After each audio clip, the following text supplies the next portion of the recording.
շարունակենք հաղորդումը եւ հրավիրենք հեռուստացույցերի առջեւ մեր ծնողներին, որտեղ սա ծնողների դպրոցն է, իսկ դպրոցում դասավանդում են մեր մանկաբույժները, մասնավորապես այսօրվա մեր հյուրը Մերի Մարանդյանն է, մանկաբույժ դիմավորին։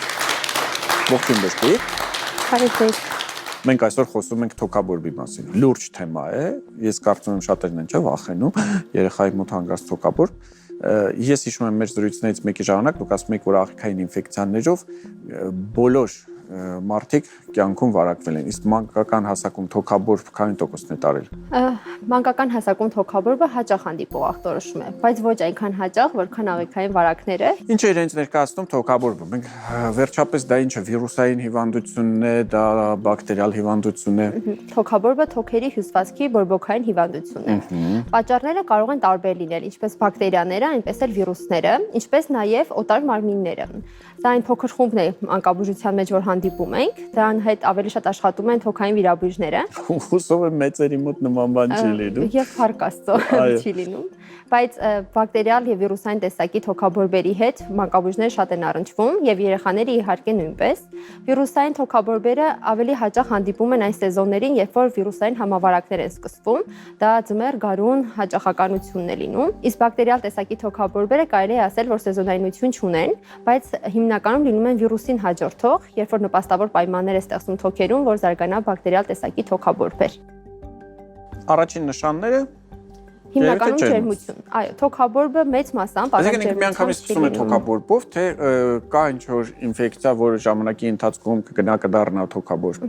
Ցանկացած վիրուսային վարակ իրավունք ունի առաջացնել ջերմության բարձրացում, հազգ, թահոսություն։ Բայց այդտեղ դեռ թոքաբորբ չկա։ Այո, ոչ միշտ է զարգանում թոքաբորբ։ Հիմնականում կլինիկական դրսևորումները լինում են այսպես. երեխան ջերմը 2-3 օր, ակտիվ է, ուրախ է, 1 օր կարծես լավացավ, հաջորդ օրվանից կրկին սկսում է ջերմել։ Այստեղ իհարկե մանկաբույժը կասկածում է հիմնականում բակտերիալ պրոցեսի գումարում օրգանիզմում եւ պետք է շղթել այդտեղ թոքաբորբը, ինչպես նաեւ ականջի բորբոքումը։ Իհարկե թոքաբորբի առաջացումը միանգամից չի լինում։ Դա ժամանակ է պահանջում, որպեսզի օրգանիզմը հասկանա արդյոք թոքերի հյուսվածքի փոփոխություն զարգացել է թե ոչ։ Բայց մենք գործ ենք ունենում նաեւ այնպիսի թոքաբորբերի հետ, որոնք շատ արագ են զարգանում եւ 2-3 օրվա ջերմության բարձրացումը կարող է արդեն զարգացած նել թոքաբորբ։ Այն բալիկը, որը պրակտիկ առողջ է, 2 օրվա ջերմությունը շատ քիչ հավանական է, որ կզարգացնի թոքաբորբ, բայց եթե մենք ունենք բալիկ քրոնիկ խնդիրներով, որը դեղորայք է ստանում, օրինակ ունի սրտային անբավարարություն, այդտեղ իհարկե 2 օրվա կայուն բարձր ջերմությունը կարող է ռիսկ լինել թոքաբորբի։ Լավ,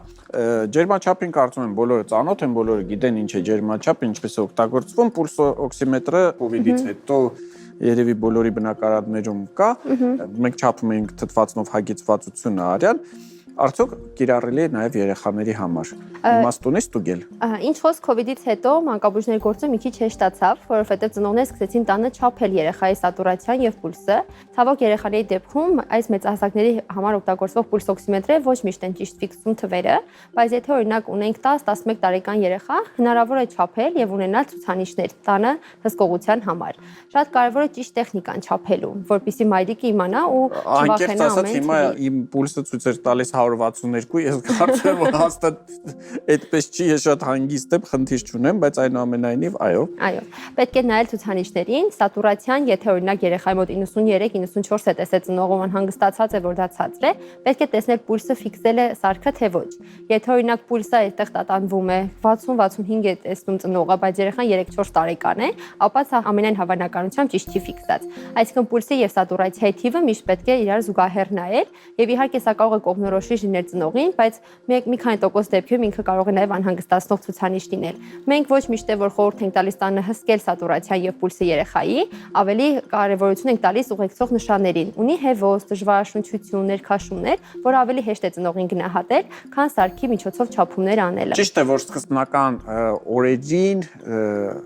կարող է օրինակի համար ռենտգեն հետազոտությունը ցույց չտալ, բայց իրականում այնտեղ արդեն թոքաբորբ լինի։ Իհարկե դա կլինիկական ախտորոշում է, որ պետք է ռենտգենով հաստատվի, բայց մենք մանկաբույժներս մի մաս դեպքերում կարող ենք չլսել անգամ այդտեղ առաջացած փոփոխությունը, օրինակ ձախակողմյան թոքաբորբ, բայց մենք կարող ենք ձախ կողմում ոչինչ լսած չլինել։ Պետք է չմոռանալ, որ մենք աշխատում ենք երեխաների հետ, որոնք լացում են, չեն շնչում լավ եւ անգամ այդ կրծքավանդակի շարժումներին հետևելը ոչ միշտ է հաջողված լինում։ Ուղեկցող գանգատները մեզ համար կողմնորոշիչ են են լինում, եւ եթե այդպես նշած գանգատներից կա մեկ օր բաց թողումով ջերմության բարձրացում, հիմնականում դա ռենտգեն հետազոտության ցուցում է հանդիսանում, եւ շատ եմ լսել դեպքեր, որ ասում են երեխային չլսեցին, ռենտգենը ցույց տվեց։ Այստեղ իհարկե խնդիրը ոչ թե չլսելու մեջ է, այլ երեխայի շնչառությանը հստակ չհետևելու մեջ։ Դե ինչ հարգելի հեռուստատողներ, թոքաբոր կասկածելու դեպքում իհարկե ցանկում եք ձեր մանկաբույժին, տանում եք երեխային կամ մանկաբույժն է գալիս ձեր երեխային նայում եւ իհարկե եթե հաստատվում է ախտորոշումը, ապա ստանում է համապատասխան բուժում։ Վախենալ պետք չէ, բայց նաեւ բարձրաթողի վիճակում թողնել երեխային հաստատ չի կարելի։ Շնորհակալություն, հիշեցնեմ մենք խոսում ենք թոքաբորբի մասին, իսկ իմ հյուրը մանկաբույժ Մերի Մարանդյանն էր։ Մնացեք մեզ հետ։